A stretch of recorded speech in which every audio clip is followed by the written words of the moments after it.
اللہ فرماتا ہے میرے بندو تمہیں اگر مقابلہ ہی کرنا ہے، تمہیں اگر آگے نکلنا ہے، تمہیں ایک دوسرے کو اگر پیچھے کرنے کے بارے میں سوچنا ہے، تو تم اللہ کی مغفرت کو حاصل کرنے کے لیے اور جنت کو حاصل کرنے کے لیے مقابلہ کرو۔ اور جب جنت کا نام لیا اللہ نے تو یہ بھی بتا دیا کہ جنت کو تم معمولی مت سمجھو۔ وَجَنَّتٍ أَرْضُهَا السَّمَاوَاتُ وَالْأَرْضُ، میرے بندو تم اس جنت کے لیے محنت کرو جس جنت کی چوڑائی آسمانوں اور زمین کے برابر ہے۔ آج دنیا کے بڑے بڑے شہروں میں زمین کتنی مہنگی ہے۔ کلکتہ آپ چلے جائیں، گوہاٹی آپ چلے جائیں، سلی گڑی آپ چلے جائیں، اچھے شہر میں چلے جائیں، آپ کو زمین بڑی مہنگی ملے گی۔ کسی بڑے شہر میں زمین کا چھوٹا سا ٹکڑا بھی انسان کو مل جائے تو سمجھتا ہے کہ میں بہت بڑا آدمی بن گیا۔ لیکن میرے پیارے ساتھیو، دنیا کی قیمتی سے قیمتی زمین کی جنت کے سامنے کیا اوقات ہے۔ اللہ کے نبی فرماتے ہیں، صحیح بخاری کی روایت ہے، لَمَوْضِعُ الصَّوْتِ أَحَدِكُمْ فِي الْجَنَّةِ خَيْرٌ مِّنَ الدُّنْيَا وَمَا فِيهَا۔ جنت میں ایک کوڑے کے رکھنے کی جو جگہ ہوگی، ایک کوڑا رکھنے کی جگہ جنت میں دنیا کی ساری بھی چیزوں سے بہتر ہے۔ ایک کوڑا رکھنے کی جگہ یعنی ہم اپنی زبان میں کہہ سکتے ہیں 1 اسکوائر فٹ کا ایریا۔ جنت میں 1 اسکوائر فٹ کا ایریا دنیا کی تمام قیمتی سے قیمتی چیزوں سے بہتر ہے میرے پیارے سے۔ دنیا کی خوبصورتی، دنیا کا عیش و آرام جہاں سے ختم ہوتا ہے، جنت وہاں سے شروع ہوتی ہے میرے۔ آج ہمارے کتنے نوجوان ہیں دنیا کی عورتوں کی طرف، دنیا کی لڑکیوں کی طرف ان کا ایک آکرشن ہے، توجہ ہے، غلط راستے کی طرف بھی وہ جا رہے ہیں۔ کاش کہ انہوں نے قرآن میں جنت کا تذکرہ پڑھا ہوتا اور جنت کی عورتوں کے بارے میں پڑھا ہوتا۔ سورہ رحمان اٹھا کے دیکھو، اللہ فرماتا ہے حور مقصورات فی الخیام، جنت کی جو حوریں ہوں گی وہ خیموں کے اندر آرام کر رہی ہوں گی، وہ نیچی نگاہ والی ہوں گی اور اتنی خوبصورت ہوں گی۔ فرمایا کأنہن الیاقوت والمرجان، وہ یاقوت و مرجان کی طرح وہ قیمتی ہیرے اور جواہرات سے بھی زیادہ قیمتی ہوں گی۔ وہ جنت کی عورتیں اتنی خوبصورت ہوں گی کہ اللہ کے نبی فرماتے ہیں کہ اگر ان میں سے کوئی عورت صرف زمین کی طرف جھانک دے، اگر جنت سے زمین کی طرف وہ جھانک دے، لَمَلَأَتْ مَا بَيْنَهُمَا رِيحًا، تو زمین و آسمان کے درمیان کا پورا علاقہ خوشبوؤں سے بھر جائے گا۔ وَلَنَصِيفُهَا عَلَى رَاسِهَا خَيْرٌ مِّنَ الدُّنْيَا وَمَا فِيهَا، اور اس جنتی حور کے سر کے اوپر جو دوپٹہ ہے وہ دوپٹہ دنیا کی اور دنیا کی تمام نعمتوں سے بہتر ہے۔ میری ماں اور بہنوں، جنت کی حوریں بھی دوپٹہ استعمال کریں۔ جو عورت دنیا میں دوپٹہ استعمال کرتی ہے گویا کہ وہ جنتی عورت کے نقش قدم پر چلتی ہے، اور جو دنیا میں بے حیائی کا طریقہ اپناتی ہے گویا اس کو جنت سے کوئی مطلب نہیں۔ یہ ہوگی جنت۔ اللہ فرماتا ہے میرے بندو، تمہیں اگر مقابلہ کرنا ہے، تمہیں اگر کمپٹیشن کرنا ہے تو جنت کے لیے کمپٹیشن کرو جس کی چوڑائی آسمانوں اور زمین کے برابر ہے۔ اعدت للمتقین، اور وہ جنت تیار کی گئی ہے متقی لوگوں کے لیے، اللہ سے ڈرنے والوں کے لیے، پرہیزگاروں کے لیے۔ اب متقی کون لوگ ہیں؟ اللہ نے ان کی پہچان بتاتے ہوئے فرمایا الذین ينفقون فی السراء والضراء، متقی وہ لوگ ہیں جو پریشانی میں بھی اللہ کی راہ میں خرچ کرتے ہیں اور آسانی میں بھی اللہ کی راہ میں خرچ کرتے ہیں۔ ہمارے پاس دولت ہے، ہم نے مدرسے میں دیا، ہم نے مسجد میں دیا، یہ کون سا کمال ہو گیا بھائی؟ کمال تو یہ ہے میرے پاس دولت نہیں ہے، میرے پاس بہت آسائش نہیں ہے، میرے پاس دولت کی بہت زیادہ کثرت نہیں ہے، لیکن جہاں دینے کا نمبر آیا میں نے جو ہو سکا میں نے اللہ کی راہ میں دیا۔ یہ ہے اصل تقوی، یہ ہے اصل دینداری۔ صحابہ کرام کو دیکھو، غزوہ تبوک کا موقع ہے، اللہ کے نبی اعلان کرتے ہیں کہ اس لشکر کی تیاری کے لیے تعاون کرو، دان دو، چندہ دو، میں تمہیں جنت کی گارنٹی دیتا ہوں۔ صحابہ کرام اپنی اپنی طاقت کے مطابق، اپنی اپنی حیثیت کے مطابق اللہ کے نبی کے پاس آتے ہیں اور تعاون پیش کرتے ہیں۔ کچھ صحابہ ایسے بھی تھے جو غریب تھے، مزدور تھے، ان کے پاس دولت نہیں ہے، ان کے پاس سونا چاندی نہیں ہے، مگر وہ اسلام کی مدد کرنا چاہتے ہیں، وہ اللہ کے دین کی مدد کرنا چاہتے ہیں۔ ان بیچاروں نے نائٹ شفٹ میں کام کیا، انہوں نے رات اور دن محنت کر کے، مزدوری کر کے وہ ایک مٹھی اور دو مٹھی جو لے کر کے آتے ہیں۔ اے اللہ کے نبی میرا یہ ایک مٹھی جو لے لیجئے، اے اللہ کے نبی میں اور تو کچھ نہیں دے سکتا، یہ ایک مٹھی جو آپ میری طرف سے قبول کر لیجئے۔ منافق لوگ مذاق اڑانے لگے، یہ دیکھو یہ ایک مٹھی جو کے ذریعے اسلام کی خدمت کرنے کے لیے آئے ہیں، یہ ایک مٹھی جو کے ذریعے اسلام کی مدد کرنا چاہتے ہیں، لیکن اللہ کے نبی نے اس ایک مٹھی جو کے پیچھے جو اخلاص تھا، جو اللہ کا ڈر تھا، جو دین کا جذبہ تھا، اللہ کے نبی نے اس جذبے کو محسوس کرتے ہوئے اس ایک مٹھی جو کو لے لیا اور آپ نے فرمایا لو انفق احدکم مثل احد ذہبا ما بلغ مد احدہم ولا نصیفا۔ او لوگو اس ایک مٹھی جو کی قیمت تم کیا جانو، اگر تم احد پہاڑ کے برابر بھی سونا خرچ کر دو تو اس ایک مٹھی جو کا مقابلہ نہیں کر سکتے۔ یہ ہے تقوی، یہ ہے دینداری۔ اللہ نے فرمایا میرے متقی بندے وہ ہیں جو آسانی میں بھی اللہ کی راہ میں خرچ کرتے ہیں، پریشانی میں بھی اللہ کی راہ میں خرچ کرتے ہیں۔ اسی لیے اللہ کے نبی فرماتے ہیں کہ تم اللہ کو اپنے اچھے دنوں میں پہچانو، اللہ کو اپنے اچھے دنوں میں پہچانو، یعرفک فی الشدہ، تمہارے برے دنوں میں اللہ تم کو پہچانے گا۔ انسان کے پاس جب اچھا دن آتا ہے، جب دولت آتی ہے، جب عیش و آرام کی زندگی گزارتا ہے، تب اسے اللہ یاد نہیں آتا ہے۔ جب پریشانی آتی ہے، جب بیماری آتی ہے، جب دکھ اور تکلیفیں آتی ہیں، تب اللہ یاد آتا ہے۔ اللہ کے نبی فرماتے ہیں اپنے پروردگار کو تم اپنے اچھے دنوں میں یاد کرو، یعرفک فی الشدہ، وہ برے دنوں میں تمہیں یاد رکھے گا۔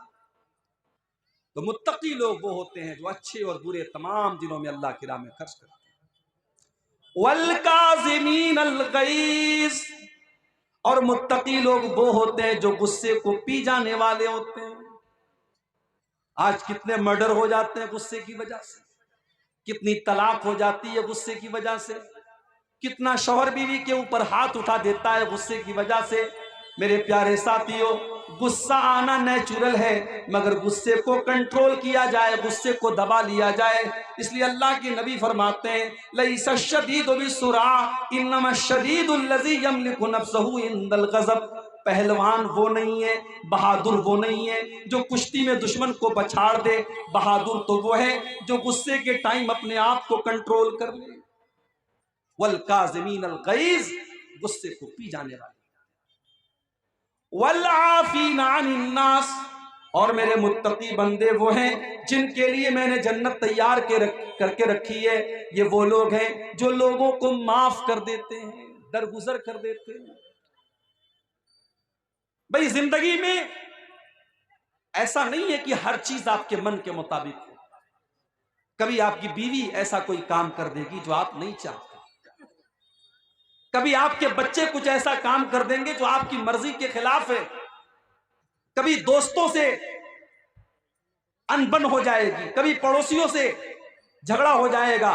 آپ ہمیشہ اس قرآن کی آیت کو اپنے سامنے رکھیں، والعافین عن الناس، لوگوں کی غلطیوں کو معاف کر دیا کریں، درگزر کر دیا کریں۔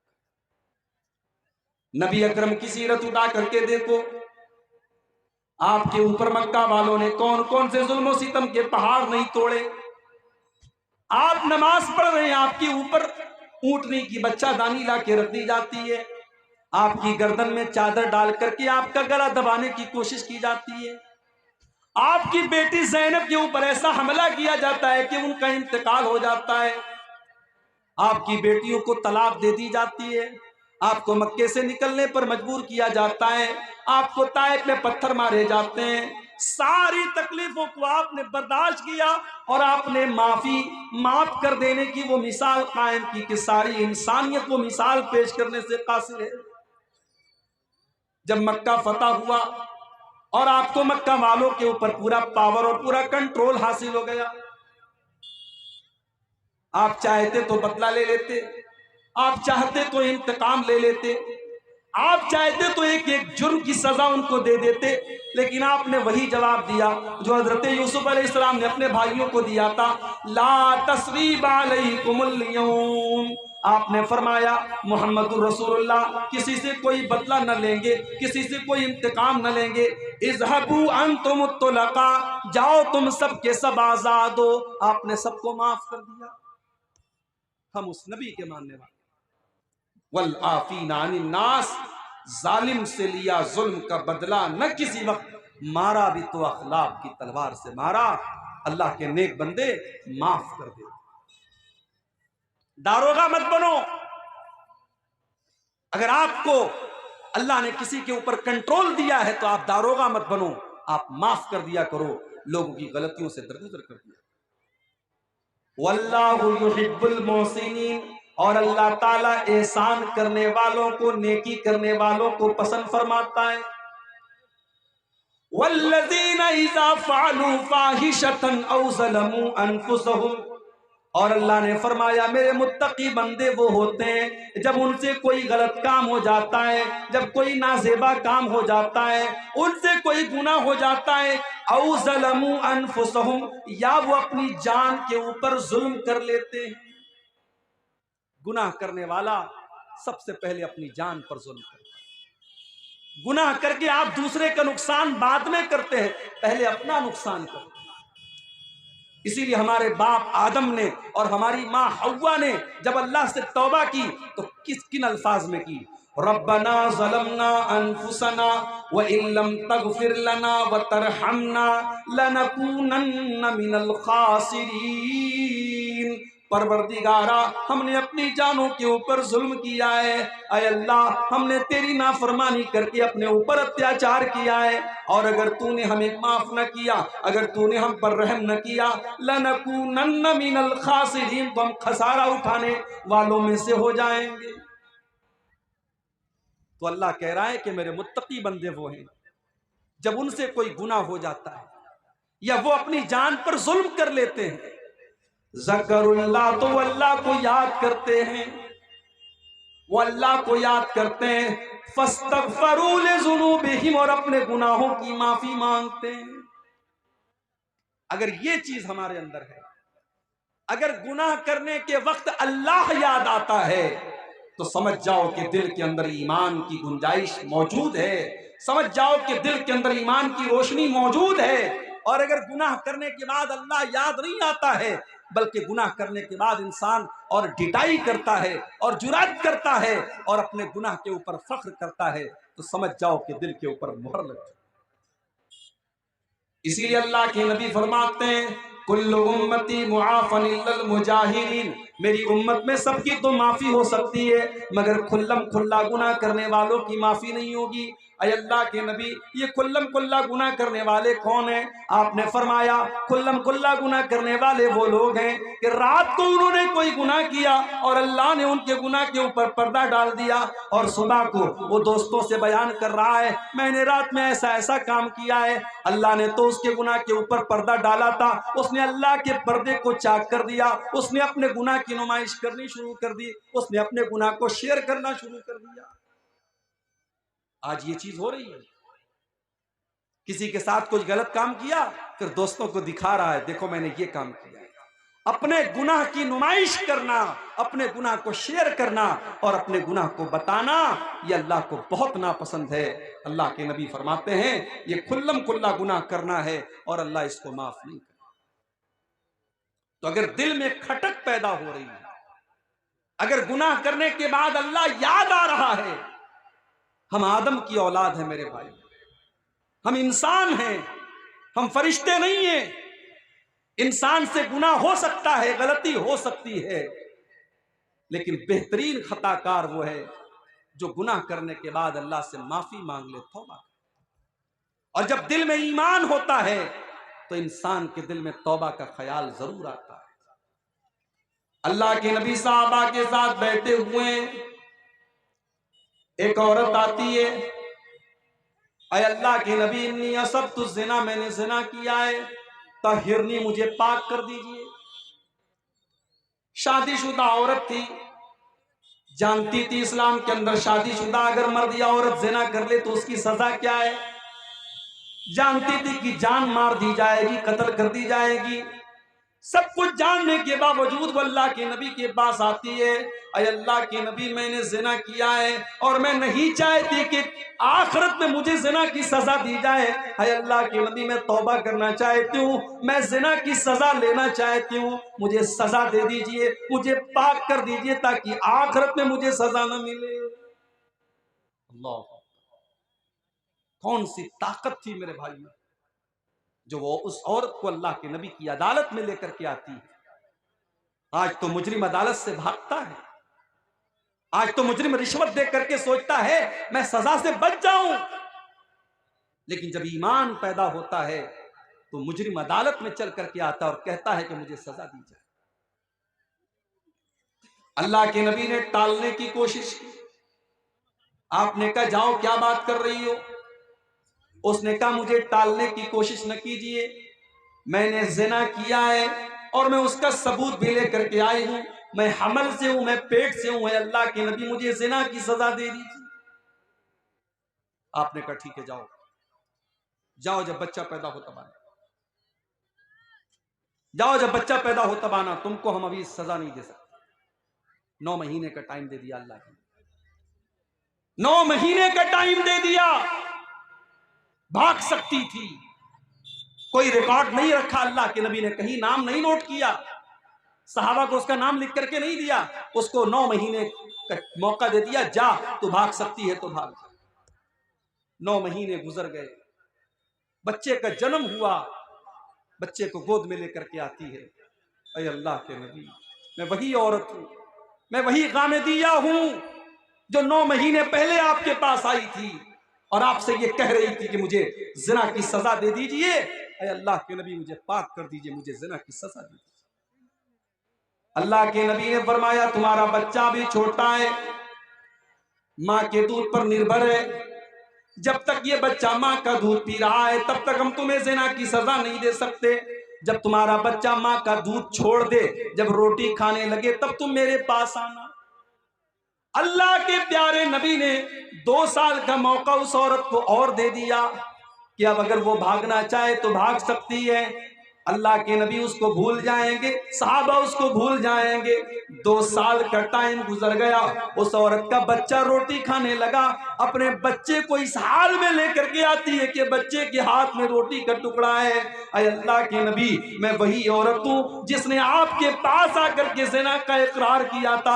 اے اللہ کے نبی، دیکھیے میرا بچہ روٹی کھانے لگا، اب تو مجھے زنا کی سزا دے دیجیے. نبی اکرم نے بچہ ایک مسلمان کے حوالے کیا، زمین میں گڈھا کھودا گیا، اس عورت کا آدھا دھڑ گڈھے میں ڈالا گیا، صحابہ کرام کے ہاتھوں میں پتھر دے دیے گئے اور پتھروں سے مار مار کے اس عورت کو ختم کیا. کبھی آپ نے تصور کیا ہے زنا کی یہ سزا؟ مجھے یاد آتا ہے راج ٹھاکرے نے ایک مرتبہ کہا تھا، جب دلی کے اندر چلتی بس پر ایک لڑکی کا زنا کیا کے ساتھ ریپ کیا گیا، اور صرف ریپ ہی نہیں کیا گیا بلکہ جانوروں کی طرح اس لڑکی کے ساتھ، اس عورت کے ساتھ سلوک کیا گیا، اور پورے بھارت میں اس کیس کو نربھیا کانڈ کے نام سے یاد کیا گیا. تو راج ٹھاکرے نے اس موقع پر کہا تھا کہ ریپ کرنے والوں کو وہی سزا دینی چاہیے جو اسلام دیتا ہے.